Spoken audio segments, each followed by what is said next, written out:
Two step verification Facebook ব্যবহার করছেন, two step ভেরিফিকেশনটা অবশ্যই আপনারা সেট আপ করে নিন। এটা যদি আপনি সেট আপ করে নেন তাহলে আপনার ফেসবুক অ্যাকাউন্টের যদি কেউ পাসওয়ার্ড জেনে যায় তার সত্ত্বেও কিন্তু আপনার সেই ফেসবুক লগ ইন করতে পারবে না। সেটা কিভাবে করবেন এই দেখুন, এখান থেকে আপনারা প্রথমে ফেসবুকটা ওপেন করবেন, ওপেন করে প্রোফাইলে চলে আসবেন। ঠিক তারপরে এখানে যে সেটিংস অপশন পাচ্ছেন এখানে ক্লিক করবেন। এখানে ক্লিক করার পরে ঠিক এখান থেকে দেখুন পাসওয়ার্ড অ্যান্ড সিকিউরিটি, এখানে ক্লিক করবেন। এখানে ক্লিক করার পরে এখান থেকে আপনারা আবার পাবেন পাসওয়ার্ড অ্যান্ড সিকিউরিটি, এখানে ক্লিক করবেন। এখানে ক্লিক করার পরে এখান থেকে দেখুন টু স্টেপ অথেন্টিকেশন, এই অপশনটা আপনারা ক্লিক করবেন। এখানে ক্লিক করলে এখান থেকে আপনাদের প্রোফাইলটা শো করবে, প্রোফাইলটায় আপনারা ক্লিক করবেন। যে প্রোফাইলটা আপনারা টু স্টেপ অথেন্টিকেশনটা অন করতে চাইছেন এখানে ক্লিক করার পরে পাসওয়ার্ড দিয়ে এখানে ঠিক এরকম একটা ইন্টারফেস শো করবে। এখানে দেখুন বিভিন্ন মাধ্যম পাবেন। এখানে দেখুন এই জায়গাটা ক্লিক করবেন, হোয়াটসঅ্যাপ লেখা আছে, এখানে ক্লিক করবেন। এখানে ক্লিক করলে আমার অপশনটা অন করা আছে, তাই আমাদেরকে ঠিক এরকম একটা ইন্টারফেস শো করাচ্ছে।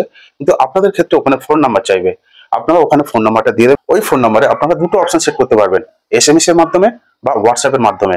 তা ওখান থেকে আপনারা সেট করার পরে ওই নাম্বারে আপনাদের 6টা কোড নাম্বার আসবে। এটা যদি আপনারা অন করে নেন সুবিধাটা কি হবে দেখুন, মনে করুন আপনার ফেসবুক পাসওয়ার্ড অন্য কেউ জেনে গেল, ফেসবুক পাসওয়ার্ড অন্য কেউ জেনে যাওয়া মানে তাহলে কিন্তু সে ফেসবুকটা খুব সহজে লগ ইন করতে পারবে।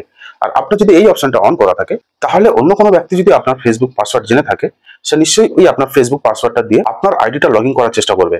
আর যখনই সে আপনার পাসওয়ার্ডটা দিয়ে লগ ইন করতে যাবে তখন কিন্তু ওখানে 6টা অক্ষরের কোড নাম্বার চাইবে। কোড নাম্বারটা কিন্তু আপনার এই ফোনে মেসেজের মাধ্যমে আসবে। কোড নাম্বারটা কিন্তু মেসেজের মাধ্যমে বা হোয়াটসঅ্যাপের মাধ্যমে আসবে। আপনারা যদি ওখানে হোয়াটসঅ্যাপ সিলেক্ট করেন তাহলে হোয়াটসঅ্যাপের মাধ্যমে আসবে, আর যদি মেসেজ সিলেক্ট করেন তাহলে মেসেজের মাধ্যমে আসবে। তা আপনি মনে করুন আপনার ফেসবুক আইডি নিয়ে গেল, কিন্তু আপনার ফোন থেকে আপনার ফোন নাম্বারটা নিয়ে যাবে না, ওই ফোন নাম্বারে ওই 6 অক্ষরের কিন্তু কোড নাম্বার আসবে।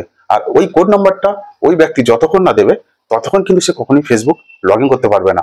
সে যতই আপনার ফেসবুক পাসওয়ার্ড জেনে যাক না কেন, আপনার ফোনে যে কোড নাম্বারটা আসবে ওই কোড নাম্বারটা না দিলে সে কখনোই কিন্তু ফেসবুক লগ ইন করতে পারবে না।